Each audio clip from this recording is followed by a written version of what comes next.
تو مجھے نکالیو اس شہر مکہ سے سچائی کے ساتھ نکلنا، اور تو مجھے داخل کیجو مدینہ میں سچائی کے ساتھ داخل کرنا، اور میرے لیے اپنے پاس سے ایک ایسی حکومت بنا دے کہ جو میری مددگار ہو۔ ساتھ ہی اللہ کے رسول سے کہا گیا کہ اعلان کر دیجئے قل جاء الحق وزہق الباطل ان الباطل کان زہوقا، اے نبی یہ بھی کہہ دیجئے کہ دیکھو حق آ گیا اور باطل مٹ گیا، اور باطل ہے ہی مٹنے کے لیے۔ گویا اعلان کر دیجئے کہ تم تو بظاہر مجھے مکہ سے نکال رہے ہو، لیکن میری یہ ہجرت ہی فتح کی تمہید بن جائے گی، باطل مٹ جائے گا، حق آ جائے گا۔ وہی ہوا، اگر اہل مکہ آپ کو نہ نکالتے مکہ سے تو نہ مدینہ کا مرکز میسر آتا، نہ وہاں پر مسلمانوں کی قوت جمع ہوتی، اور نہ وہ پھر قوت جمع ہو کر مکہ پر حملہ کر کے مکہ کو فتح کرتی۔ تو گویا یہ ہجرت تمہید ہے فتح مکہ کی۔ اب اس کے بعد جب اللہ کے رسول کو اجازت مل گئی ہجرت کی، تو حضرت عائشہ فرماتی ہیں رضی اللہ تعالی عنہ کہ دوپہر میں ایک روز تپتی ہوئی دھوپ میں اللہ کے رسول ہمارے گھر پر آئے، اور آ کر میرے والد ابوبکر صدیق سے کہا کہ اللہ کی طرف سے ہجرت کی اجازت آ گئی ہے، اور انشاءاللہ ہم آج رات ہجرت کریں گے اور یہاں سے روانہ ہو جائیں گے۔ رات کے وقت مشرکین مکہ نے نبی اکرم صلی اللہ علیہ وسلم کے گھر کو گھیر لیا، اور ان کا خیال تھا کہ جیسی باہر نکلیں گے ہم انہیں شہید کر دیں گے، لیکن اللہ تبارک و تعالیٰ کی اور ہی تدبیر تھی۔ جب اللہ کے رسول نکلے تو تمام کے تمام مشرکین ان پر ایک اونگ طاری ہو گئی، اور سورہ یاسین کی آیت اللہ کے رسول نے پڑھی وَجَعَلْنَا مِن بَيْنِ أَيْدِيهِمْ سَدًّا وَمِنْ خَلْفِهِمْ سَدًّا فَأَغْشَيْنَاهُمْ فَهُمْ لَا يُبْصِرُونَ، ہم نے ان کے سامنے بھی دیوار کھڑی کر دی ہے، ان کے پیچھے بھی دیوار کھڑی کر دی ہے، ہم نے ان کو ڈھانپ دیا ہے، پس وہ دیکھ نہیں سکتے۔ اور آپ نے خاک ایک مٹھی میں بھری، مشرکین کے اوپر پھینکی، اور وہ سب کے سروں پر پڑی، اور آپ وہاں سے نکلے، اور ابوبکر صدیق رضی اللہ تعالیٰ عنہ نے سواریاں تیار کر رکھی تھیں، آپ ان کے ساتھ روانہ ہوئے مکہ سے، لیکن بجائے مدینہ کی طرف جانے کے مخالف سمت میں غار ثور کی طرف گئے، اور غار ثور میں جا کر 3 دن تک آپ نے پناہ لی۔ مشرکین انتظار کرتے رہے کہ اللہ کے رسول گھر سے نکلیں، صبح تک آپ نہیں نکلے۔ جب صبح وہ گھر میں داخل ہوئے تو کیا دیکھتے ہیں کہ حضرت محمد صلی اللہ علیہ وسلم گھر پر موجود نہیں ہیں۔ اس سے پہلے وہ بڑا تکبر کر رہے تھے، ابو جہل کہہ رہا تھا کہ محمد تو کہہ رہا تھا کہ ہم سب ہلاک ہوں گے اور ہمیشہ ہمیش کی جہنم میں جائیں گے، اور محمد اور اس کے ساتھیوں کو جنت ملے گی۔ آج ہم دیکھتے ہیں کہ محمد کو کیا ملتا ہے، معاذ اللہ ثم معاذ اللہ، اللہ نے اس بدبخت کے غرور کا سر خاک پہ ملا دیا، اور وہ خائب و خاسر ہوا۔ اب مشرکین مکہ نے اعلان کر دیا کہ جو شخص بھی محمد کو زندہ یا مردہ گرفتار کر کے لائے گا اسے 100 اونٹوں کا انعام دیا جائے گا۔ تو لہٰذا بہت سارے مشرکین اللہ کے رسول کی تلاش میں مکے کے مختلف اطراف میں نکل کھڑے ہوئے، اور یہاں تک کہ کیفیت یہ ہوئی کہ ایک مشرک وہ غار ثور کے بالکل دہانے کے پاس پہنچ گیا، اور اگر وہ اپنے گھوڑے کے پاؤں کی طرف دیکھتا تو اس کی نگاہ نبی اکرم صلی اللہ علیہ وآلہ وسلم اور ابوبکر صدیق رضی اللہ تعالیٰ عنہ پر پڑ جاتی۔ ابوبکر صدیق اس صورتحال کو دیکھ کر غمگین ہوئے کہ ہم تو پکڑے گئے۔ اس پر اللہ کے رسول نے جو توکل کی معراج ہے اس کا ایک نمونہ پیش کیا۔ اسباب سارے کے سارے مخالف ہوں تب بھی انسان کا اللہ تبارک و تعالیٰ پر بھروسہ ہو، کیا ڈر ہے جو ہو ساری خدائی بھی مخالف، کافی ہے اگر ایک خدا میرے لیے ہے۔ اللہ کے رسول نے اس وقت کہا اذ یقول لصاحبہ لا تحزن ان اللہ معنا، یاد کرو جب کہ حضرت محمد اپنے ساتھی ابوبکر صدیق رضی اللہ تعالیٰ عنہ سے کہہ رہے تھے اے میرے ساتھی ہرگز نہ گھبراؤ، اللہ تبارک و تعالیٰ ہمارے ساتھ ہے، وہ ضرور ہماری حفاظت کرے گا۔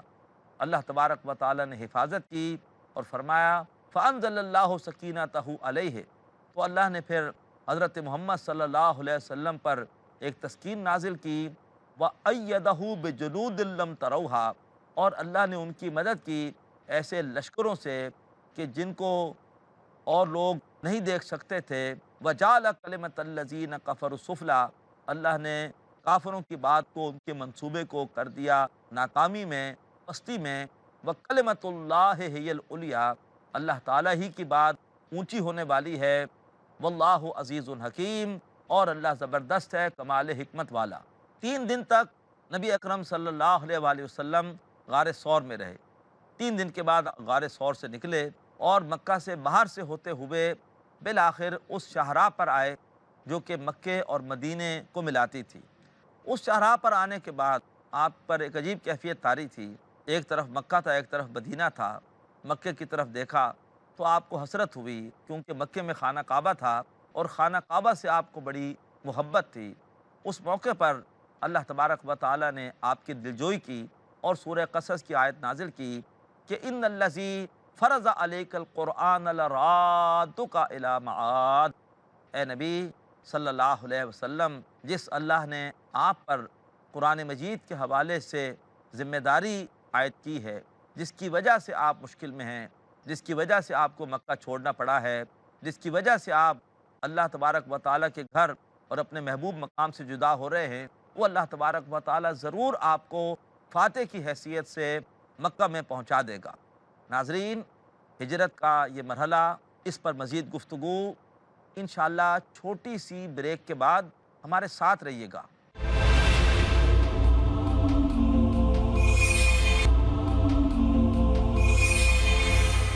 ویلکم بیک ناظرین، آج الحمدللہ ہم سیرت حبیب کبریا صلی اللہ علیہ وآلہ وسلم کے حوالے سے ہجرت کے واقعے کو سمجھ رہے ہیں۔ محترم ناظرین، اللہ کے رسول صلی اللہ علیہ وسلم اب اس شاہراہ پر گامزن ہیں جو کہ مکہ سے مدینہ کی طرف جا رہی ہے، اور مشرکین آپ کا تعقب کر رہے ہیں۔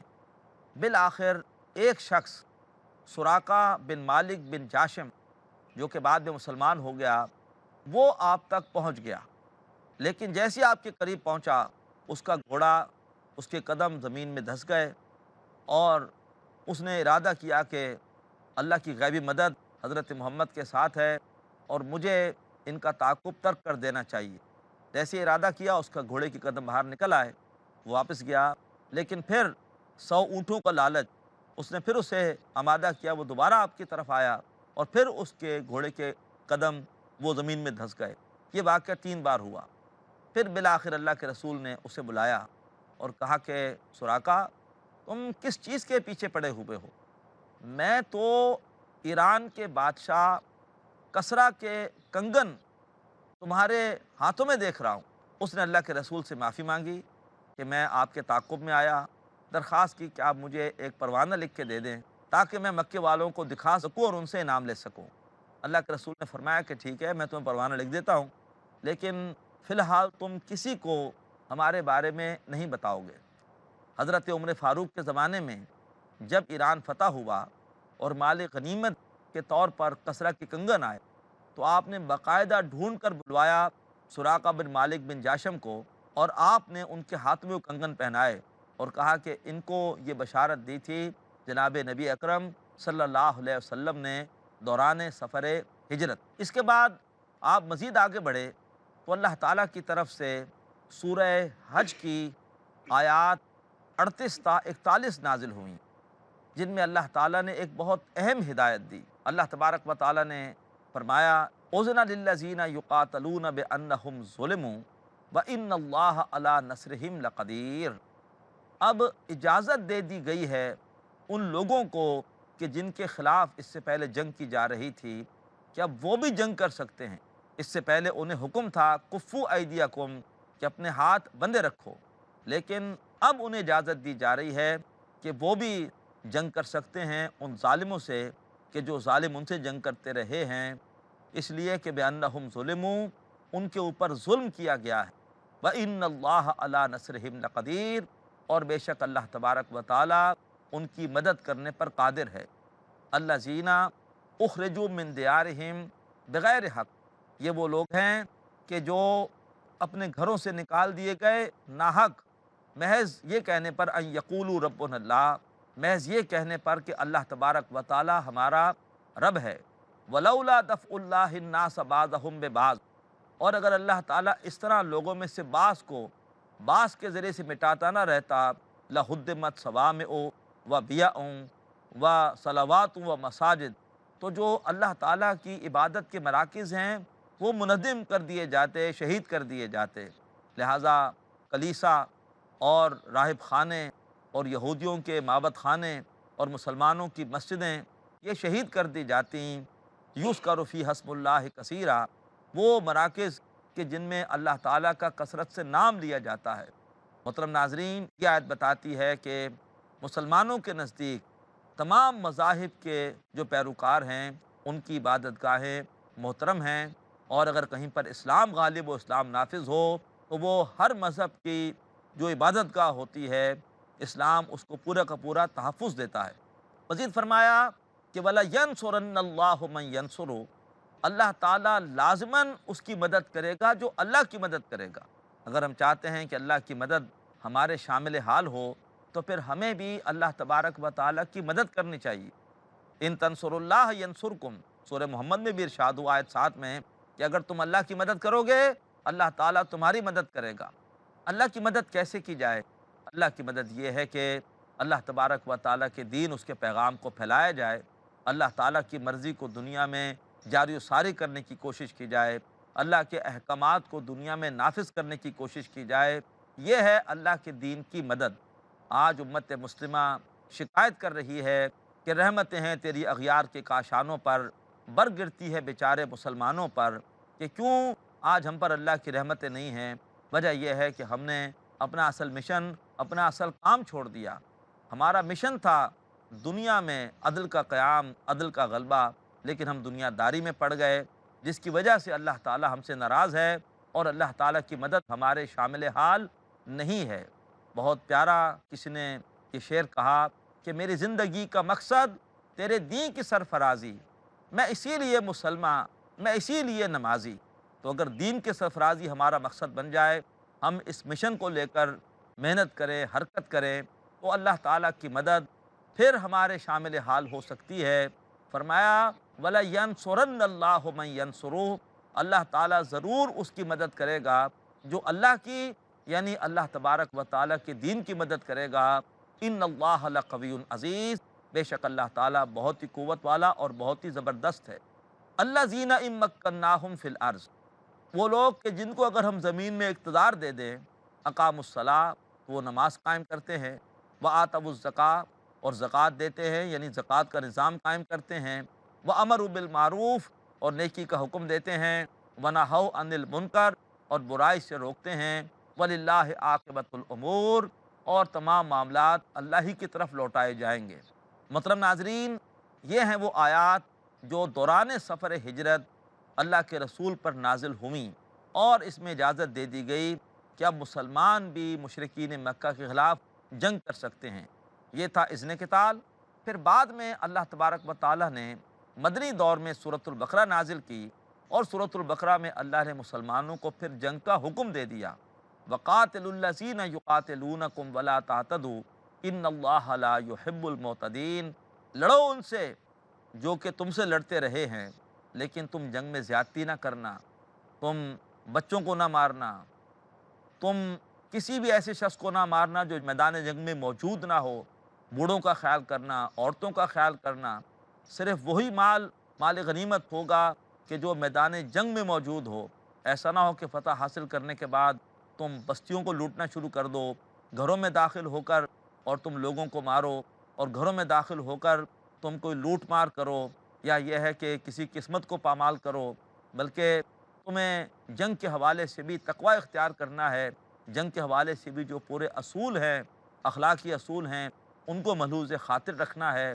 تو فرمایا کہ زیادتی نہ کرو، ان اللہ لا یحب المعتدین، بے شک اللہ تبارک و تعالی زیادتی کرنے والوں کو پسند نہیں کرتا۔ پھر آگے چل کر سورۃ البقرہ میں اللہ نے مسلمانوں پر جنگ کو کرنا فرض کر دیا۔ فرمایا کتب علیکم القتال وہو کرہ لکم، تم پر جنگ کا کرنا فرض کر دیا گیا ہے، خواہ وہ تمہیں کتنا ہی ناگوار ہو۔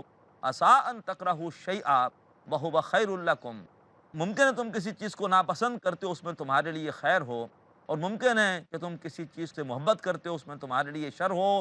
واللہ یعلم وانتم لا تعلمون، اللہ جانتا ہے اور تم نہیں جانتے ہو۔ اس کے بعد نبی اکرم صلی اللہ علیہ وسلم ہجرت کرتے کرتے قبا کے مقام پر پہنچے، اور قبا کو سعادت ملی کہ وہاں پر تاریخ اسلام کی پہلی مسجد بنی۔